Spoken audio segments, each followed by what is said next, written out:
Everyone, welcome to my channel. कैसे हैं आप सब लोग? कैसी चल रही है आपके एग्जाम की प्रिपरेशन?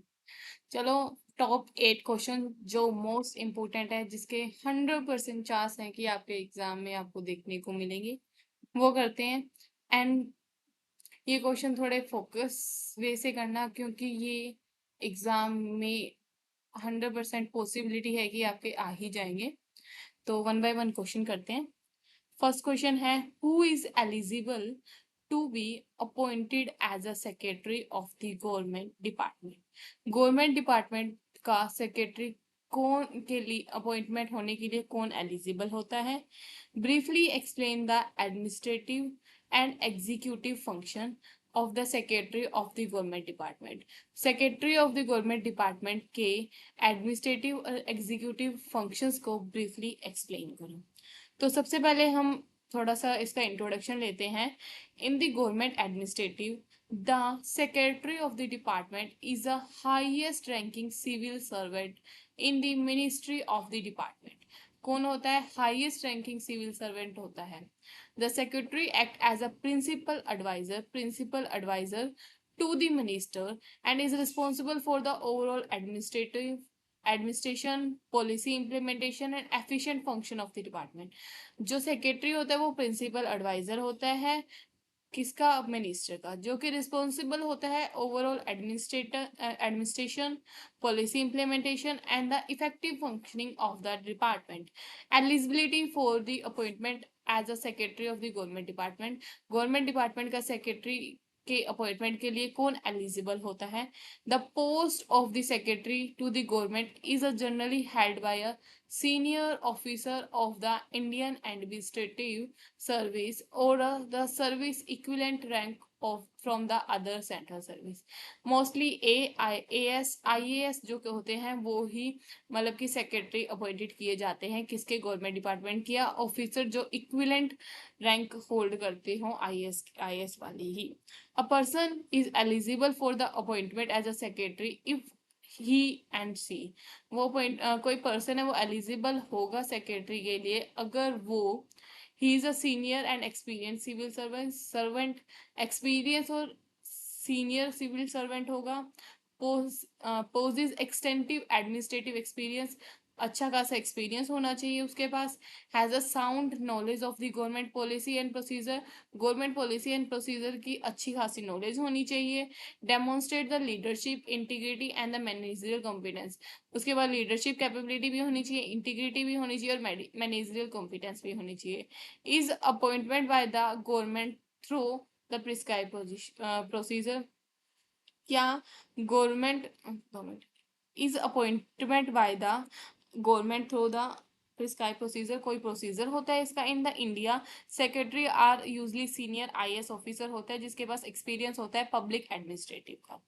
तो administrative function of the secretary, secretary के एडमिनिस्ट्रेटिव फंक्शन कौन से होते हैं? Policy formulation, policy formulation mean the secretary assist the minister, minister को असिस्ट करता है इन फ्रेमिंग पॉलिसी, पॉलिसी बनाने में। Programme related to department, programme बनाने में जो कि डिपार्टमेंट से रिलेटेड होते हैं।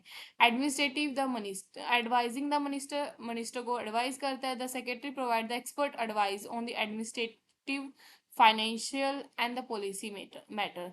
किस किस में एडवाइस देता है? एडमिनिस्ट्रेटिव मैटर में, फाइनेंशियल मैटर में एंड पॉलिसी मेथड में एडवाइस देता है। कौन? सेक्रेटरी। किसको? मिनिस्टर को।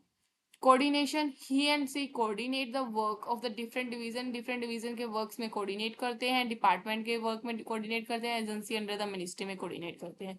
Personal administration, secretary supervise appointment, promotion, transfer, discipline of the departmental staff. Secretary supervise करता है अपॉइंटमेंट को, प्रमोशन को, ट्रांसफर को, डिवीजन डिसिप्लिन को ऑफ द डिपार्टमेंटल स्टाफ, अलग अलग डिपार्टमेंटल के स्टाफ को। Budget administration, he she assist in preparing the departmental budget, department के बजट बनाने में हेल्प करते हैं। Ensuring proper utilisation of the funds, funds का अच्छा यूटिलाइजेशन देखते हैं कि हो रहा है या नहीं हो रहा। Ensuring compliance, secretary ensure the compliance with the government rules, regulation and the policy। Secretary ensure करते हैं कि कंप्लायंस हो रहा है गवर्नमेंट रूल, रेगुलेशन और पॉलिसी के साथ या नहीं। Maintaining record, important file, reports and official document are properly maintain under the secretary supervision. Important file, reports, documents है वो प्रॉपरली मेंटेन किए जाते हैं सेक्रेटरी के सुपरविजन पे ही। Preliminary work. Secretary assists the minister in answering the question, presenting information before the parliament and state legislature. Secretary assist करता है minister को किसमें क्वेश्चन आंसर करने में, presenting information present करने में, किसके आगे, parliament और state legislature के आगे में. Executive function of the secretary. Secretary के executive function क्या क्या होते हैं? Implementation of the policy. Policy को implement करता है. Ensure the effective implementation of the government policy, schemes and the program. Ensure करता है कि गवर्नमेंट की policy, schemes, program effectively implement हो रहे हैं या नहीं हो रहे. Execution decision. He and she carry out the decision taken by the cabinet minister and the higher authority. ये मतलब कि डिसीजन लेता है, डिसीजन देखता है कि सही एग्जीक्यूट हो रहे हैं क्या नहीं, किसके द्वारा लिए गए, कैबिनेट द्वारा, हायर अथॉरिटी के द्वारा लिए गए सही डिसीजन है या नहीं है. Supervision and the control. Secretary supervise करता है डिपार्टमेंटल एक्टिविटी को, इंश्योर करता है efficient performance by the subordinate officer. Subordinate officer सही तरह परफॉर्मेंस कर रहे हैं या नहीं कर रहे हैं, इंश्योर करता है. Monitoring the government scheme. Progress of the government project, welfare scheme is regularly monitor by the secretary. Secretary government के प्रोजेक्ट और स्कीम्स की वो देखता है कि प्रोग्रेस सही तरह हो रही है नहीं हो रही है. Delegation of the work is distributed among the officer, staff and efficient administrative. वो देखता है कि वर्क अच्छी तरह डिस्ट्रीब्यूट हुआ है कि स्टाफ और ऑफिसर के बीच में, ताकि एडमिनिस्ट्रेशन वर्क सही तरह हो. Inter departmental coordination. The secretary देखता है, कोऑर्डिनेशन करता है किसके साथ, अदर मिनिस्टर्स के साथ, डिपार्टमेंट्स के साथ, ताकि कॉमन ऑब्जेक्टिव को अचीव कर सके. Crisis management. During the emergency and special situation में secretary take the necessary administrative action लेता है, कोऑर्डिनेट करता है डिपार्टमेंटल के साथ और रिस्पॉन्सेज पे भी ध्यान देता है. Public service delivery. The secretary ensure the government service are delivered effectively to the citizen. ध्यान रखता है कि गवर्नमेंट की सर्विस इफेक्टिवली डिलीवर्ड हो रही है इंडिया के सिटीजन्स को या नहीं हो रही है. Another question is explain the qualification of secretary. Secretary की क्वालिफिकेशन क्या होती है.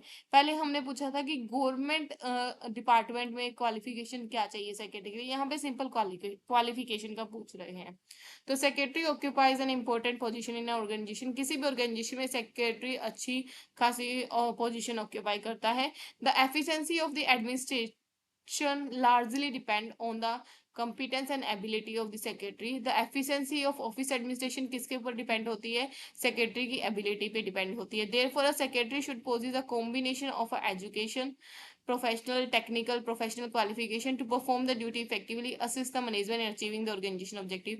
तो सेक्रेटरी के पास कॉम्बिनेशन होना चाहिए किसका, एजुकेशन का, प्रोफेशनल का, टेक्निकल का, प्रोफेशनल पर्सनल क्वालिफिकेशन का, ताकि वो ऑर्गेनाइजेशन के ऑब्जेक्टिव को अचीव कर सके और इफेक्टिवली अचीव कर सके. तो क्वालिफिकेशन पढ़ते हैं क्या क्या होती है. सबसे पहले होती है एजुकेशनल क्वालिफिकेशन. एजुकेशन क्वालिफिकेशन में क्या होना चाहिए, secretary should possess educational sound educational background, अच्छा एजुकेशनल बैकग्राउंड होना चाहिए उसका. Higher education help in understanding the office procedure, business operation and the communication practice. Higher education help करती है उसे ऑफिस के प्रोसीजर को हेल्प अंडरस्टैंड करने में, बिजनेस ऑपरेशन को अंडरस्टैंड करने में, कम्युनिकेशन प्रैक्टिस को. रिक्वायरमेंट क्या है, ग्रेजुएट डिग्री होनी चाहिए, इक्विलेट क्वालिफिकेशन होनी चाहिए. Knowledge of the business administrative, commerce and the management is desirable. Business administration, commerce और मैनेजमेंट की नॉलेज होनी डिजायरेबल होती है. प्रोफेशनल क्वालिफिकेशन क्या होनी चाहिए, secretary should have possess the professional training in the office management and secretarial practice. उसके पास ट्रेनिंग होनी चाहिए ऑफिस मैनेजमेंट की एंड सेक्रेटरियल प्रैक्टिस की. एग्जांपल जैसे सेक्रेटरियल प्रैक्टिस कोर्स किया हुआ होना चाहिए, ऑफिस मैनेजमेंट ट्रेनिंग की हुई होनी चाहिए उसकी, या computer and communication skill training की हुई होनी चाहिए उसकी. नॉलेज ऑफ ऑफिस प्रोसीजर की नॉलेज होनी चाहिए. The secretary should B familiar होना चाहिए किसके साथ, फाइलिंग एंड इंडेक्सिंग सिस्टम के साथ, ऑफिस कॉरस्पॉन्डेंस के साथ, रिकॉर्ड मैनेजमेंट के साथ, मीटिंग प्रोसीजर के साथ एंड रिपोर्ट राइटिंग के साथ. Communication skill, effective communication skill is essential for the secretary. Secretary के लिए इफेक्टिव कम्युनिकेशन स्किल बहुत ज्यादा इंपॉर्टेंट है. The secretary should speak clearly and confidentially speak clearly और कॉन्फिडेंशियली स्पीक करना चाहिए. Write effective letter and emails, effective letter and emails को write करना आना चाहिए उसे. And maintain the good interpersonal skill, अच्छी इंटरपर्सनल स्किल्स होनी चाहिए उसके, रिलेशन होने चाहिए उसके. And computer and technical skill in modern office, secretary should have a proficient किसी में होना चाहिए, एमएस वर्ड आना चाहिए उसे, एमएस एक्सेल आना चाहिए, एमएस पावर पॉइंट आना चाहिए, ईमेल मैनेजमेंट आनी चाहिए, इंटरनेट एप्लीकेशन आनी चाहिए, ऑफिस ऑटोमेशन टूल्स का भी उन्हें अच्छी खासी नॉलेज होनी चाहिए। Organising ability, secretary should capable of planning office activity, managing the schedule, organizing the meeting and the coordinating the departmental meeting works को भी अच्छी तरह करने में कैपेबल होना चाहिए। इंटीग्रिटी एंड होनेस्टी से, since the secretary handle the confidential data को हैंडल करता है तो honesty and trustworthiness is essential quality, ये बहुत ज़्यादा जरूरी क्वालिटी है। Confidentiality, the secretary should maintain the secrecy regarding financial matter को सीक्रेट रखना चाहिए उसे, पर्सनल रिकॉर्ड को सीक्रेट रखने की कैपेबिलिटी होनी चाहिए, ऑर्गेनाइजेशनल पॉलिसी और स्ट्रेटेजिक डिसीजन को सीक्रेट रखने की कैपेबिलिटी होनी चाहिए। Leadership and supervisory ability, secretary should supervise the clerical staff, उसे मतलब कि क्लैरिकल स्टाफ को सुपरवाइज या कोऑर्डिनेट करना पड़ता है ऑफिस एक्टिविटी में, देयरफॉर उसके पास लीडरशिप की क्वालिटी भी होना जरूरी है। Tact and diplomacy, secretary deal with the various people and the situation, अलग अलग सिचुएशन अलग अलग पीपल के साथ उसे डील करना पड़ता है, तो tactful behaviour, maintain the good relationship and the resolve the issue smoothly, उसके पास उसका मतलब बिहेवियर बहुत ज़्यादा स्मूथ अच्छा होना चाहिए और इश्यूज को वो इजीली और स्मूथली सॉल्व कर पाने की एबिलिटी होनी चाहिए उसमें। Initiative and resourcefulness, secretary should be able to take initiative लेने के लिए कैपेबल होना चाहिए, सोल्व रूटीन प्रॉब्लम इंडिपेंडेंटली, जो रूटीन प्रॉब्लम्स होती है उन्हें इंडिपेंडेंट सोल्व करने की उसके अंदर कैपेबिलिटी होनी चाहिए। Suggest improvement in the office procedure में इंप्रूवमेंट सजेस्ट करने की भी कैपेबिलिटी होनी चाहिए, एबिलिटी होनी चाहिए। Time management, good secretary should prioritise the task को प्रायोरिटाइज करता है good secretary, meet the deadlines को मीट करता है and ensure the efficient utilisation of time का अच्छा यूटिलाइजेशन हो तो उसको भी इंश्योर करता है। Good personality, a pleasant personality create a positive impression on the visitor and the stakeholder, अच्छी पर्सनैलिटी का पॉजिटिव इंप्रेशन होता है किस पे, विजिटर और स्टेक होल्डर पे। ट्रेड्स इंक्लूड्स में क्या क्या आता है, कोर्टेसी आता है, कॉन्फिडेंस आता है, पोलाइटनेस आता है एंड प्रोफेशनल अपीयरेंस भी इसमें आता है गुड्स पर्सनैलिटी में। Physical and the mental fitness में, फिजिकल और मेंटल फिटनेस भी इंपॉर्टेंट है। Secretary should possess a good health, अच्छी हेल्थ होनी चाहिए, इमोशनल स्टेबिलिटी होनी चाहिए और ability to work under the pressure, और अंडर प्रेशर वर्क करने की भी एबिलिटी होनी चाहिए। अनदर क्वेश्चन है, how is the filing system different from the numerical filing system, alphabetical filing system numerical filing system से कैसे डिफरेंट है, एक्सप्लेन करो। सबसे पहले हम पढ़ते हैं फाइलिंग सिस्टम क्या होता है। Filing system is a method of arranging and storing the records को अरेंज करना और स्टोर करना। The document for the easy reference and retrieval, जब जरूरत हो तब हमें इजीली मिल जाए। Among the various filing system uses in office में अलग अलग फाइलिंग सिस्टम यूज होते हैं। Alphabetical filing system and numerical filing system are most common, जो कि मोस्ट कॉमन है। Both help in organising the record, दोनों रिकॉर्ड को ऑर्गेनाइज करने में हेल्प करते हैं, but they differ in the method of classification, लेकिन इनका क्लासिफिकेशन का मेथड अलग होता है एंड रिट्राइवल का मेथड भी अलग होता है। तो सबसे पहले हम पढ़ते हैं alphabetical filing system. Alphabetical filing system क्या होता है, इसका मतलब होता है files records are managed arranged according to alphabetical order के अकॉर्डिंग अरेंज किए जाते हैं, of the name of the person के नेम से, फर्म के नेम से, ऑर्गेनाइजेशन के नेम से या सब्जेक्ट के नेम से। एग्जांपल हो गया Amit Sharma, Bharat enterprise and central trade ABC के नेम से हमने अरेंज कर दिए। फीचर क्या होते हैं, record arrange from A to Z से अरेंज करते हैं। No separate index is generally required, अलग अलग इंडेक्स की जरूरत नहीं पड़ती है। Easy to understand and operate and suitable for the small office के लिए सुटेबल होते हैं। देन हम पढ़ते हैं numerical filing system. Numerical filing system क्या होता है, file and assign number assign किया जाता है सभी फाइल्स को, and record are arrange according to those number, records उस नंबर्स के अकॉर्डिंग अरेंज किया जाता है। A separate index is maintain to identify the corresponding file number, file number के जानने के लिए हमें अलग से एक सेपरेट इंडेक्स और बनाना पड़ता है। जैसे 101 नंबर दे दिया अमित शर्मा को, 102 दे दिया भारत एंटरप्राइज को, 103 दे दिया सेंट्रल ट्रेडर को। तो record are arrange in numerical order में अरेंज किए जाते हैं। Require an index for the reference के लिए एक इंडेक्स अलग से बनाना पड़ता है हमें। प्रोवाइड अ बेटर कॉन्फिडेंशियलिटी, जिससे कॉन्फिडेंशियलिटी बनी रहती है, and suitable for the large organisation के लिए अच्छा तरीका है ये। अब हम डिफरेंस बता देते हैं अल्फाबेटिकल और न्यूमेरिकल सिस्टम में क्या क्या है। तो मीनिंग देख लेते हैं। सबसे file arrange according to the name in the alphabetical order, alphabetical order में नेम्स के अकॉर्डिंग फाइल अरेंज की जाती है, जबकि न्यूमेरिकल में किसके अकॉर्डिंग अरेंज की जाती है, नंबर्स के अकॉर्डिंग अरेंज की जाती है। क्लासिफिकेशन अल्फाबेट्स के अकॉर्डिंग होता है, एबीसी के अकॉर्डिंग, और न्यूमेरिकल में नंबर्स के अकॉर्डिंग होता है, 101, 102, 103 के अकॉर्डिंग हो गया। जैसे इंडेक्स रिक्वायरमेंट में यूजली नॉट रिक्वायर्ड, इंडेक्स की जरूरत नहीं होती अल्फाबेटिकल में, जबकि न्यूमेरिकल में अलग से एक सेपरेट से इंडेक्स और बनाना पड़ता है। Ease of the use very simple use होता है अल्फाबेटिकल का, इजी होता है, और जबकि न्यूमेरिकल थोड़ा कॉम्प्लेक्स होता है, कंपेरेटिवली मोर कॉम्प्लेक्स, इससे थोड़ा सा कॉम्प्लेक्स होता है। Speed of the filing quick for the small volume of the record, small volume of record के लिए सही है speed of the filing alphabetical का, जबकि न्यूमेरिकल का large volume of the record के लिए एफिशिएंटली यूज हो जाता है इसका। कॉन्फिडेंशियलिटी कम होती है अल्फाबेटिकल में क्योंकि नेम्स विजिबल होते हैं, जबकि न्यूमेरिकल में कॉन्फिडेंशियलिटी होती है क्योंकि नंबर्स डिस्प्ले होते हैं, उसका मेन रिकॉर्ड किससे रिलेटेड है वो नहीं डिस्प्ले होता। सुटेबिलिटी स्मॉल ऑर्गेनाइजेशन के लिए अल्फाबेटिकल सही है, जबकि लार्ज के लिए कौन सा सही है, न्यूमेरिकल सही है। Expansion difficult when the record increase significantly, अगर मतलब कि रिकॉर्ड सिग्निफिकेंटली इंक्रीज हो जाते हैं तो ये अल्फाबेटिकल ज्यादा सुटेबल नहीं होता, जबकि easy to expand without disturbing, ये एक्सपेंड के लिए इजिली है, कैसे भी एक्सपेंड कर सकते हैं, तो ये अच्छा तरीका है। कॉस्ट इकोनॉमिकल होती है, इसकी कॉस्ट इकोनॉमिकल होती है, जबकि इसकी थोड़ी सी हायर होती है, किससे रिलेटेड, किससे कंपैरिजन में, अल्फाबेटिकल, क्योंकि इसमें अलग से इंडेक्स भी बनाना पड़ता है। Retrieval of the record directly through the names, names के अकॉर्डिंग ही रिट्राइव कर सकते हैं, इसका पहले फाइल से इंडेक्स देखना पड़ता है, नंबर देखना पड़ता है, देन रिट्राइव कर सकते हैं। नेक्स्ट क्वेश्चन में प्रोसीड करते हैं। Explain the term filing, filing को एक्सप्लेन करो।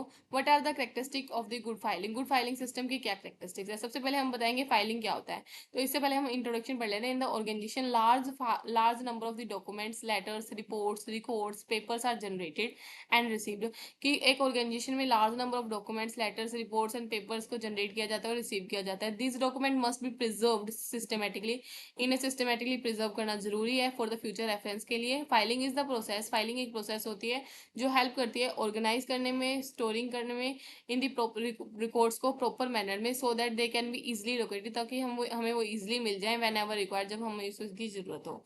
तो फाइलिंग का मतलब क्या होता है, filing is a process of collecting, classifying, arranging and preserving the documents and the record systematically for the future reference and use. Filing क्या होता है, कलेक्ट करना, क्लासिफाई करना, अरेंज करना, प्रिजर्व करना डॉक्यूमेंट्स एंड रिकॉर्ड सिस्टमेटिकली, ताकि हम उसे फ्यूचर रेफरेंस के लिए यूज कर सके। Characteristics of a good filing system, good filing system के क्या कैरेक्टरिस्टिक्स है।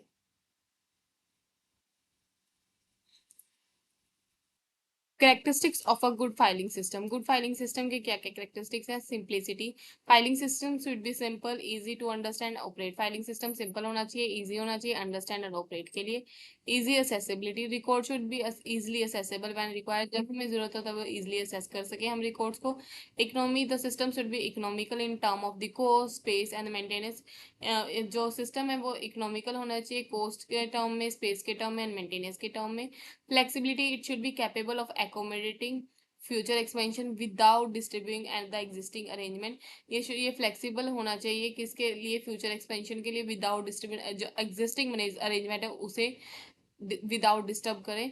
Safety and the security, document should be protect against the loss के अगेंस्ट उसे प्रोटेक्ट रखना चाहिए, थेफ्ट के अगेंस्ट उसे प्रोटेक्ट रखना चाहिए, डैमेज, फायर और अनऑथराइज एक्सेस के अगेंस्ट उसे प्रोटेक्ट रखना चाहिए। Quick retrieval, the system should be enable quick location and retrieval records, उसका मतलब कि क्विक रिट्राइवल जब हमें जरूरत हो हम तब यूज कर सकें उसे।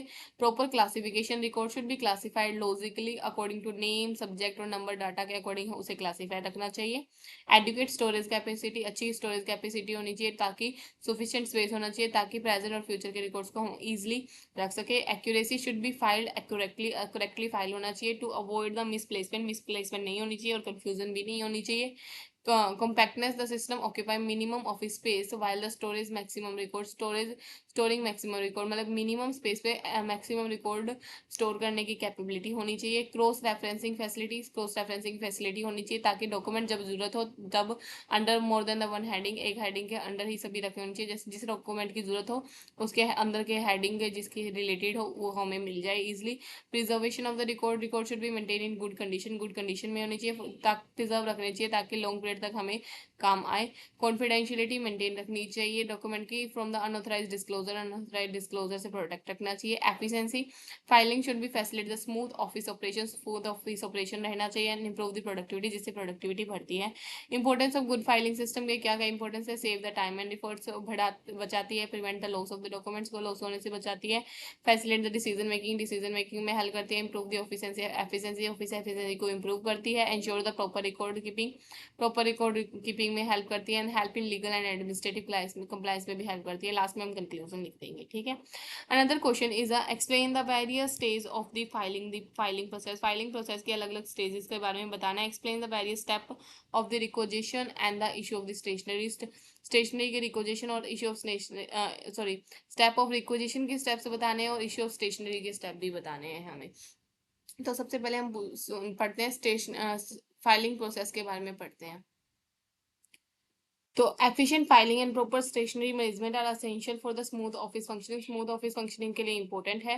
Filing help in systematic preservation. Filing help करती है सिस्टमैटिक प्रिजर्वेशन में, रिट्राइवल ऑफ रिकॉर्ड्स में। While the proper stationery control system ensure करता है कि availability of office supplies and prevent the stock wastage वगैरह को प्रिवेंट करता है, और ऑफिस सप्लाई की अवेलेबिलिटी देखता है कि अवेलेबल है क्या जब हमें उसकी जरूरत होगी। तो various stage of filing process, filing process की वेरियस स्टेजेस क्या है?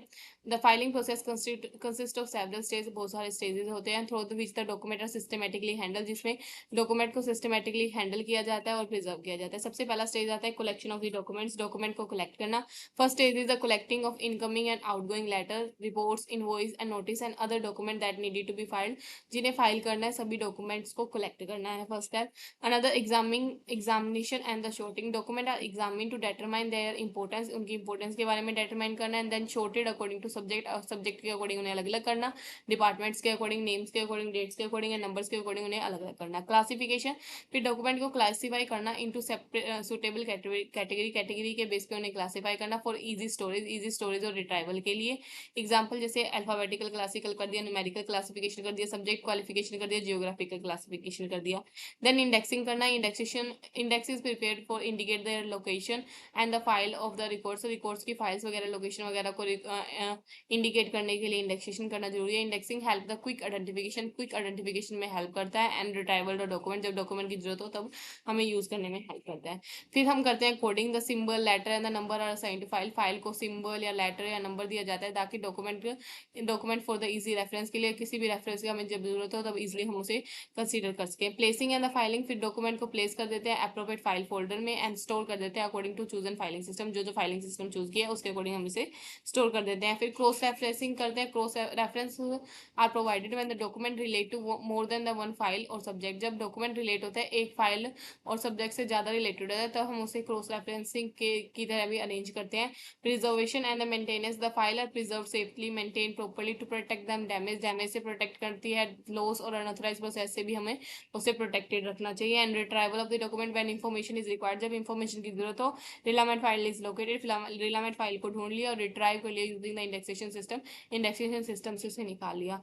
Weeding and the disposal, old and unnecessary documents होते हैं जो पेरियोडिकली रिव्यू हो चुके हैं, dispose of according to the organisation retention policy के अकॉर्डिंग उसे डिस्पोज कर देना चाहिए।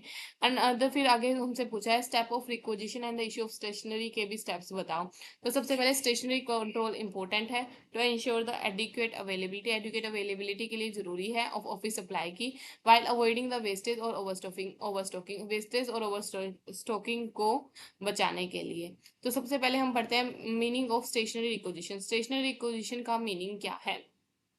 Stationery requisition is a formal request होती है मेड बाय द डिपार्टमेंट और एम्प्लॉय जो करते हैं for the office stationery item के लिए, such as a paper, pen and the file, register and envelope की रिक्वेस्ट करते हैं कि ये हमें डाटा चाहिए for the office purpose. Step क्या होता है in the requisition of the stationery? Requisition of stationery की क्या क्या स्टेप्स होते हैं? आइडेंटिफिकेशन ऑफ द रिक्वायरमेंट, सबसे पहले रिक्वायरमेंट आइडेंटिफाई करते हैं। Department identify the need for the stationery item के लिए नीड्स आइडेंटिफाई करते हैं कि स्टेशनरी आइटम की कितने की जरूरत है। फिर प्रिपेयर करते हैं रिक्वेजिशन फॉर्म को प्रिपेयर करते हैं, stationery requisition form file out specifically file करते हैं, जैसे item required, quantity required, department name और डेट ऑफ द रिक्वेस्ट, कितनी आइटम रिक्वायर्ड है, कौन सी आइटम रिक्वायर्ड है, कितनी क्वांटिटी चाहिए, कौन से डिपार्टमेंट को चाहिए और डेट ऑफ द रिक्वेस्ट कब की रिक्वेस्ट है। Approved by the authorise officer उसे अप्रूव करते हैं, requisition verify and approved by the concern supervisor and department head उसे अप्रूव करता है। Submission of the stationery store, फिर हम स्टेशनरी स्टोर को सबमिट कर देते हैं, forward it to stationery store for the store department, ताकि वो उसे स्टेशनरी प्रोवाइड कर सके। आगे step in the issue of the stationery के इशू करने के क्या क्या step. Verification of the requisition को वेरीफाई करना, shopkeeper clerk the requisition form for the authorisation and the correctness, authorisation and correctness के लिए पहले रिक्वेजिशन फॉर्म को चेक करता है। चेकिंग द स्टॉक अवेलेबिलिटी, अब स्टॉक अवेलेबिलिटी को चेक करता है कि आइटम जो कि चाहिए वो चेकलिस्ट के अगेंस्ट अवेलेबल है या स्टॉक में या नहीं है। Issue of material, stationery item issue to the concern department को इशू कर देता है। Recording the issue item are entered into stock register और द इन्वेंटरी सिस्टम में रिकॉर्ड रखता है and acknowledge by the receiver, receiving envelope sign the requisition और the issue the register as a proof of receipt, और वो सब चीजें मतलब कि रिसिप्ट एज अ मतलब कि जो रजिस्टर में सब कुछ लिखता है एनवलप साइन वगैरह कि हमने ये वाली स्टेशनरी दी है। Updating the inventory record, inventory records को मेंटेन करता है एक्यूरेट इन्वेंट्री कंट्रोल के लिए एंड रिकंसिडरिंग इफ नेसेसरी, अगर कोई जरूरत हो तो रिकंसिडर करता है। स्टॉक की फ्रिज मिनिमम लेवल कम है, फ्रेश परचेज कर लेता है जब जरूरत होती है।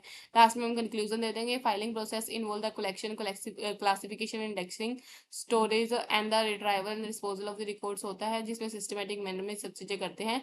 Similarly requisition and the issue of stationery follow the structure procedure follow करते हैं to ensure the proper control and availability of supplies के लिए।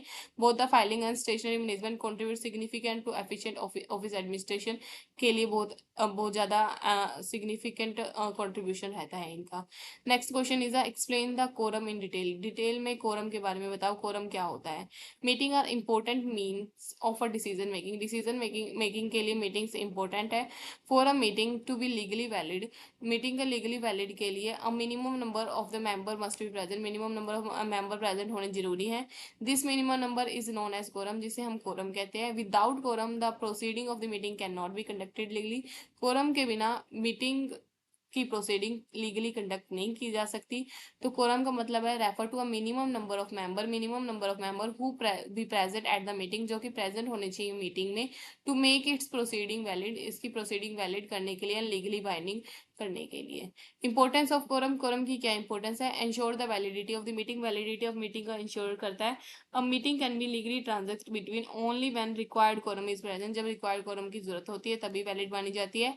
रिप्रेजेंट मेंबर्स पार्टिसिपेशन, मेंबर्स की पार्टिसिपेशन रिप्रेजेंट करती है। Quorum ensure that decision are not taken by very small number of the member, quorum ensure करता है कि decision small number of member द्वारा नहीं लिया जाएगा, मतलब कि जितने मेंबर्स की जरूरत है मीटिंग कंडक्ट करने के लिए उतने तो होने ही चाहिए। Promote the democratic decision making, guarantee करता है कि एडुकेट रिप्रेजेंटेशन ऑफ मेंबर है डिसीजन मेकिंग लेने के लिए। Prevent the misuse of the authority, misuse of authority को भी प्रिवेंट करता है, क्योंकि few individual for decision making behalf of the entire organisation नहीं ले सकते हैं। एंश्योर द फेयरनेस को भी इंश्योर करता है। Discuss and decided, sufficient member participation के लिए डिस्कस ही होता है। Determination of the quorum, quorum को डिटरमाइन कैसे करते हैं। Prescribe by the companies act द्वारा डिटरमाइन किया जाता है, ऑर्गेनाइजेशनल रूल एंड रेगुलेशन द्वारा डिटरमाइन किया जाता है, memorandum of the association and article of association द्वारा डिटरमाइन किया जाता है, by law of the society द्वारा डिटरमाइन किया जाता है, क्लब द्वारा डिटरमाइन किया जाता है, इंस्टीट्यूशन द्वारा डिटरमाइन किया जाता है। If no specific provision exist, अगर कोई स्पेसिफिक प्रोविजन नहीं होता तो ऑर्गेनाइजेशन रूल डिटरमाइन करता है कोरम की रिक्वायरमेंट को। Procedure when the quorum is present, क्या प्रोसीजर होता है जब कोरम प्रेजेंट होता है। When required number of the member is present, required number of member present होते हैं तो चेयरमैन कॉल करता है meeting to order, meeting to order को कॉल करता है। Business listed in agenda is taken up, जो एजेंडा में लिखा हुआ है उसके बारे में डिस्कशन करते हैं। Discussion and decision are conducted legally, decision और जो डिस्कशन है वो लीगली कंडक्ट किया जाता है। फिर रेजोल्यूशन पास किया जाता है, बिकम वैलिड एंड बाइंडिंग, और जो रेजोल्यूशन पास किया जाता है वो वैलिड होना चाहिए, वैलिड होता है और बाइंडिंग होता है सभी के ऊपर। जब कोरम प्रेजेंट नहीं होता तब क्या करते हैं। Waiting period, chairman usually wait for the specified period, often 15 से 30 मिनट के लिए वेट करता है चेयरमैन। अगर मतलब कि फिर भी प्रेजेंट नहीं होता एडजर्न कर देता है मीटिंग को, स्टिल नॉट प्रेजेंट मीटिंग में बी अर्जेंस टू अनदर, डेट को अर्जेंट कर देते हैं, टाइम को और प्लेस को अर्जेंट कर देते हैं। No business can be transacted, no official business can be conducted without quorum, quorum के बिना कोई बिजनेस कंडक्ट बिजनेस के डिसीजन नहीं ले सकते हम। कैरेक्टरिस्टिक ऑफ कोरम, कोरम के क्या कैरेक्टरिस्टिक्स होते हैं? It is the minimum required attendance होनी चाहिए कि इतने मेंबर तो अटेंड करें ही। It is essential for the valid meeting, valid meeting के लिए एसेंशियल है। It must be present through the meeting, throughout the meeting, ये मीटिंग के अंदर प्रेजेंट होने भी जरूरी है। Ensure the representative decision making, और डिसीजन मेकिंग के लिए भी जरूरी है। It requirement very organization to organisation, इसकी requirement organisation to organisation vary करती है। एग्जांपल ऑफ कोरम, कोरम की एग्जांपल है suppose an a society has 100 member, एक सोसाइटी के 100 मेंबर है। Its rule provide the 20 member constitute the quorum, quorum constitute करने के लिए 20 मेंबर तो होने ही चाहिए। इफ द 20 और मोर मेंबर प्रेजेंट, 20 और मोर मेंबर प्रेजेंट होते हैं तो मीटिंग वैलिड कहलाती है। अगर 15 ही मेंबर प्रेजेंट होते हैं तो मीटिंग नॉट लीगली प्रोसीड नहीं कर सकते मीटिंग में। लास्ट में हम कंक्लूजन दे देंगे, quorum is a minimum number of the member required to be present for the conducting valid meeting, कोई वैलिड मीटिंग कंडक्ट करने के लिए जरूरत होती है, इतने नंबर ऑफ मेंबर तो होने ही चाहिए। It is the one of the essential इकोजिस्ट of the valid meeting, valid meeting का ये एक सबसे ज्यादा एसेंशियल इकोजिस्ट है। एंश्योर द प्रॉपर रिप्रेजेंटेशन, जो कि इंश्योर करता है प्रॉपर रिप्रेजेंटेशन होनी चाहिए, लीगलिटी होनी चाहिए, फेयरनेस होनी चाहिए इन द डिसीजन मेकिंग में। Without the quorum no official business can be transacted, बिना कोरम के कोई भी ऑफिशियल बिजनेस ट्रांजेक्ट नहीं होता। मेकिंग इट फंडामेंटल रिक्वायरमेंट, बहुत ज्यादा जरूरी रिक्वायरमेंट है इन ऑर्गेनाइजेशन गवर्नेंस, किसी भी ऑर्गेनाइजेशन के डिसीजन लेने के लिए। नेक्स्ट क्वेश्चन है, describe the various type of the budget, various type of the budget को डिस्क्राइब करो। और बजट क्या होता है? एक फाइनेंशियली क्वांटिटेटिव स्टेटमेंट होती है जो प्रिपेयर की जाती है एडवांस में ही, किसके लिए? फॉर अ स्पेसिफिक पीरियड के लिए। It show that the estimated income, ये एस्टिमेटेड इनकम को शो करती है, एक्सपेंडिचर को शो करती है, प्रोडक्शन को शो करती है, सेल को शो करती है और अदर एक्टिविटी को शो करती है ऑफ एन ऑर्गेनाइजेशन के। Budget help in management, in planning, coordination and the control of the business activity में हेल्प करता है। टाइप ऑफ बजट, बजट कितने टाइप के होते हैं, किस किस टाइप के होते हैं? सबसे पहले होता है sales budget. Sales budget estimate करता है quantity of the value of the goods and expected to be sold, कितने गुड्स एंड सर्विस और कितनी क्वांटिटी में कितनी वैल्यू में सोल्ड होंगे ड्यूरिंग द बजटेड पीरियड में। इसकी इंपॉर्टेंस क्या होती है? Form the basis for the other budget, other budget का बेसिस बनता है। ये help in the production and the marketing planning, जो प्रोडक्शन और मार्केटिंग प्लानिंग में हेल्प करता है। Another type of budget is a production budget. Production budget show the number of the unit to be produced. Production budget क्या करता है? Show करता है number of the unit to be produce to meet the expected sale को meet करने के लिए, and maintain the desired inventory level, desire inventory level को मेंटेन करने के लिए। इसका पर्पस क्या होता है? इंश्योर द एडुकेट प्रोडक्शन को इंश्योर करना, and avoid the over production, under production को अवॉइड करना। अगला बजट होता है purchase budget. Purchase budget estimated the quantity and the cost of material को एस्टिमेट करता है, रिक्वायर्ड फॉर द प्रोडक्शन, की प्रोडक्शन के लिए कितना रिक्वायर है। पर्पस क्या होता है? Ensure the timely availability and material, इसका पर्पस होता है। कंट्रोल परचेजिंग कॉस्ट होता है, कंट्रोल परचेजिंग कॉस्ट इसका पर्पस होता है। Another type of budget is a cash budget. Cash budget estimate the expected cash receipt को एंड कैश पेमेंट को ड्यूरिंग अ स्पेसिफिक पीरियड को एस्टिमेट करता है। इसका पर्पस क्या होता है? मेंटेन द लिक्विडिटी, लिक्विडिटी को मेंटेन करना, help avoid the cash shortage को अवॉइड करने में भी हेल्प करना। Another type of budget is a capital expenditure budget. Capital expenditure budget provide the estimate of the expenditure on the long term asset के expenditure को estimate करता है, such as the land, building, machine and the equipment जैसे। इसका purpose क्या होता है? Assist in the long term planning में हेल्प करता है, हेल्प इन इन्वेस्टमेंट डिसीजन में हेल्प करता है। Another type of budget is a labour budget. Labour budget क्या होता है? लेबर बजट एस्टिमेट करता है number of the worker and labour cost require for the production के कितने वर्कर चाहिए, कितनी लेबर कॉस्ट लगेगी। इसका पर्पस क्या होता है? एडुकेट वर्कफोर्स प्लानिंग करना और कंट्रोल लेबर कॉस्ट को कंट्रोल करना। अगला बजट होता है ओवरहेड बजट। ओवरहेड बजट क्या करता है? एस्टिमेट करता है इनडायरेक्ट कॉस्ट को एस्टिमेट करता है, सच एज रेंट, जैसे कि रेंट हो गया, इलेक्ट्रिसिटी हो गया, इंश्योरेंस हो गया, ऑफिस एक्सपेंसिस हो गया। इसका पर्पस क्या होता है? कंट्रोल ओवरहेड एक्सपेंसिस को कंट्रोल करना, help determine the total production cost को डिटरमाइन करने में हेल्प करता है। Next budget is a flexible budget. Flexible budget is prepared for the different level of the activity or the production.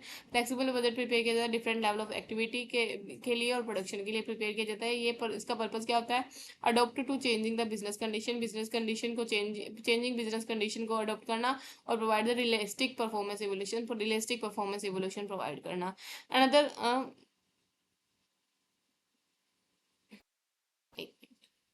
Another type of budget होता है fix budget. Fix budget क्या होता है? Prepare for the specific level of the activity के लिए prepare किया जाता है, does not change with the actual output. Actual output के साथ इसे चेंज नहीं किया जाता। इसका पर्पस क्या होता है? बिजनेस एक्टिविटी को स्टेबल बनाने के लिए किया जाता है। Another type of budget is a master budget. Master budget क्या होता है? कंप्रेसिव बजट होता है जिसमें सभी फंक्शनल बजट को कंबाइन किया जाता है। ये इंक्लूड करता है sale budget, production budget, cash budget, purchase budget, labour budget. इसका पर्पस क्या होता है? Overall functional plan, financial planning बनाना होता है ऑर्गेनाइजेशन की। Another question is explain the various type of the account that can be open in the bank. Bank में कितने टाइप के, कैसे टाइप के अकाउंट ओपन किए जाते हैं, ये एक्सप्लेन करो। और बैंक इज अ अरेंजमेंट, एक अरेंजमेंट होती है बिटवीन अ कस्टमर और बैंक के बीच में, under which money can be deposit, जिसमें मनी डिपॉजिट की जाती है, विड्रॉ की जाती है, मैनेज की जाती है। Bank offer different type of account, bank offer करता है different type of account to meet the need of individual, किसी भी इंडिविजुअल की नीड्स को मीट करने के लिए, बिजनेस की नीड्स को मीट करने के लिए, स्टूडेंट्स की नीड्स को मीट करने के लिए, सिटीजन की और इंस्टीट्यूशन की। Each type of account has a specific feature, her account के स्पेसिफिक फीचर और पर्पस है। तो टाइप ऑफ बैंक अकाउंट पढ़ते हैं, कौन से टाइप के बैंक अकाउंट होते हैं। तो सबसे पहला टाइप होता है saving account. Saving account is open by individual, कोई इंडिविजुअल है वो ओपन करता है, किस लिए? To save the money, money को सेव करने के लिए, and earn the interest, interest earn करने के लिए। किस पे? डिपॉजिट पे। फीचर क्या है इसके? Suitable for the salaried person के लिए सुटेबल होता है, स्टूडेंट्स के लिए सुटेबल होता है, हाउस होल्ड के लिए सुटेबल होता है। Earn the interest on the deposit, deposit पे इंटरेस्ट अर्न करते हैं। अलाउ द लिमिटेड विड्रॉल के लिए होता है। Easy to open and operate, easy to open और ऑपरेट होता है। इसके एडवांटेजेस क्या है? Safe place for the saving, saving के लिए सेफ प्लेस होता है, इंटरेस्ट इनकम आती है, ATM and the chequebook, online banking facility available होती है। करंट अकाउंट क्या होता है? Current account is mainly open by the businessman, businessman open करता है, फर्म ओपन करती है, कंपनीज ओपन करती है, institution for the frequent transaction के लिए ओपन करते हैं। इसके फीचर क्या है? No restriction on the number of the deposit and withdrawal, number of deposit and withdrawal के लिए कोई रिस्ट्रिक्शंस नहीं होती है। Generally does not earn interest, generally कोई इंटरेस्ट अर्न नहीं करते हैं इस पे। हाईली ट्रांजेक्शन फैसिलिटी, ज़्यादा ट्रांजेक्शन करने की फैसिलिटी अवेलेबल होती है, ओवरड्राफ्ट फैसिलिटी भी मिलती है। इसके एडवांटेजेस क्या है? Suitable for the business transaction के लिए सुटेबल होता है। Easily fund transfer, fund easily transfer हो जाता है। And facilitate the large volume of the banking operation, large volume of the banking operation के लिए फैसिलिटेट करता है, इजिली ऑपरेशन कर सकते हैं। फिक्स डिपॉजिट अकाउंट क्या होता है? ओपन किया जाता है for deposit money, money deposit करने के लिए ओपन किया जाता है। फॉर अ फिक्स पीरियड के लिए at a pre determined rate पर। इसके फीचर क्या होते हैं? High rate of the interest than the saving account से ज्यादा रेट ऑफ द इंटरेस्ट होता है। फिक्स टेन्योर के लिए होता है, जैसे 1 साल हो गया, 3 साल हो गया, 5 साल हो गया। Premature withdrawal by attract the penalty, पहले हम विड्रॉ करेंगे तो फिर हमें पेनल्टी पे करनी पड़ेगी। इसके एडवांटेजेस क्या है? सेफ इन्वेस्टमेंट होती है, एश्योर्ड रिटर्न एश्योर्ड होती है, हाई इंटरेस्ट अर्निंग, सही बढ़िया इंटरेस्ट अर्निंग होती है। रिकरिंग डिपॉजिट अकाउंट क्या होता है? Recurring deposit account allow the customer to deposit a fix amount regularly deposit करता है। एवरी मंथ डिपॉजिट कर सकते हैं फॉर अ स्पेसिफाइड पीरियड के लिए। इसका फीचर क्या होता है? मंथली डिपॉजिट करने होते हैं, फिक्स मेच्योरिटी पीरियड के लिए डिपॉजिट करने होते हैं, interest similar to fix deposit के सिमिलर ही इंटरेस्ट मिलता है इसका। इसके एडवांटेज क्या है? रेगुलर सेविंग को एनकरेज करता है, ये suitable for the salaried person और स्टूडेंट्स के लिए सुटेबल है। Provide the lump sum amount at the maturity में लमसम अमाउंट में मिल जाती है। सैलरी अकाउंट ओपन किया जाता है for the by the employer, open करता है for crediting the employ salary, employ की सैलरी क्रेडिट करने के लिए। इसके फीचर क्या होते हैं? सैलरी ऑटोमेटिकली क्रेडिट हो जाती है, open as a zero minimum balance requirement, zero minimum balance requirement होती है इसकी। Link with the ATM and the online banking system service से लिंक होता है। इसके एडवांटेज क्या होते हैं? कन्वीनियंट सैलरी मैनेजमेंट कन्वीनियंट रहती है, easy access to banking facility का इजी एक्सेस कर सकते हैं। Another account is a joint account is opened in the name of 2 और मोर पर्सन के नेम पे ओपन किया जाता है। इसके फीचर क्या होते हैं? ऑपरेट जॉइंटली और as per the agreed instruction पे ओपन किए जाते हैं। Commonly used by the family द्वारा यूज किए जाते हैं और द बिजनेस पार्टनर द्वारा यूज किए जाते हैं। एडवांटेजेस क्या है? Shared management of the funds की शेयर मैनेजमेंट शेयर होती है, convenient for the family and the business purpose के लिए कन्वीनियंट होता है। Another type of account is the senior citizen account. Senior citizen account specially design for the senior citizen के लिए design होता है। इसके फीचर क्या है? High interest rate on the deposit, deposit पे हाई इंटरेस्ट मिलता है। स्पेशल बैंकिंग सर्विस फैसिलिटी दी जाती है। एडवांटेजेस क्या, banking return and better return and saving हो जाती है। प्रायोरिटी बैंकिंग सिस्टम होती है, बैंकिंग सर्विस प्रायोरिटी मिल जाती है। Basic service bank deposit account, ये अकाउंट होता है introduce to promote the financial inclusion के लिए, प्रमोट करने के लिए बनाया गया है, जिसमें जीरो मिनिमम बैलेंस होना चाहिए। लिमिटेड बैंक फैसिलिटी होती है, limited bank service suitable for the low income individual के सूट होता है। Easy access to banking service का इजी एसेस ले सकते हैं, कोई मेंटेनेंस कॉस्ट नहीं लगती इसकी। ये हो गए हमारे क्वेश्चंस इंपॉर्टेंट जो कि जिसके चांसेस हैं कि एग्जाम में आ सकते हैं, तो एक बार इसे अच्छे से पढ़ लेना। And best of luck for your exam. Thank you so much. And अगर वीडियो पसंद आए तो लाइक एंड सब्सक्राइब करना मत भूलना।